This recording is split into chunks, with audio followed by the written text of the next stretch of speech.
Well, I don't know if that was incredibly brave or incredibly silly. It looks as if they've got away for now. Let's see what's going to happen next. Chapter 53. Spare a little thought, if you can, for Miranda. As I'm sure you can remember, her life had not been easy.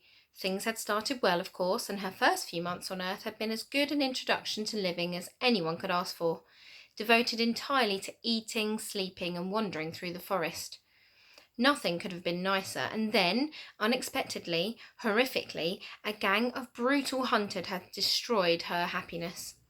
One by one, her family was murdered.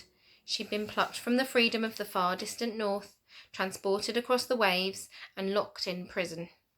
Since then, almost every day of her existence had been almost entirely miserable. Her teeth were filed down, her claws were torn out. She was forced to fight dogs. She rarely smelt fresh air or drank clean water.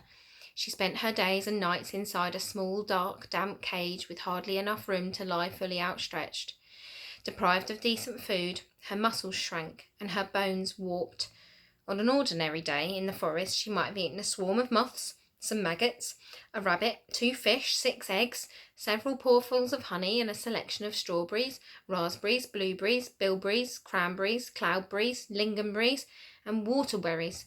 In London, she'd be lucky to get a few rotten vegetables, or a ragged old bone, already picked clean of meat and cooked through twice in someone else's soup. She knew who to blame for what happened. Men. It was men who'd done this to her. Men had slaughtered her mother, her brother, and her sister. Men had dragged her out of the forest. Men had forced her to ride across the waves. And even after all they'd done to her, men didn't stop mistreating her. One man had put a leather collar round her neck and a silver ring through her nose.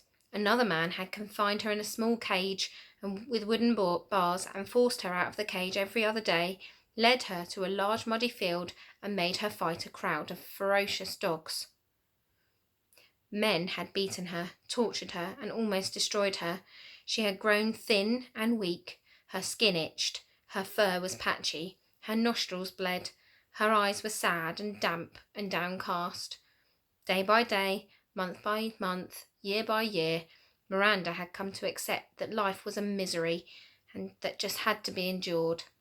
Now, to her astonishment, things had changed. Another man had arrived unexpectedly in her life. Although he smelt as bad as the others and spoke the same incomprehensible lingo of grunts, whistles, and coughs, he was smaller and thinner than the rest of them. He seemed gentler too, and he often brought her honey, plums, cherries, cheese, and other fine-tasting delicacies. Food was not the only thing that Pip gave Miranda. There was something important too, something even more important. He took her away from those ferocious dogs and removed her from the cage which had been her home for 2 years. He slept alongside her. He shared his own supper with her, halving his bread and herrings. In other words, he treated her more or less in the same way that he treated himself. And so, although she didn't trust him, she couldn't trust any man now and probably never would, she felt a curious kind of gratitude towards him. That was why she had allowed him to clamber on her back when he wanted to get inside the weasel's house.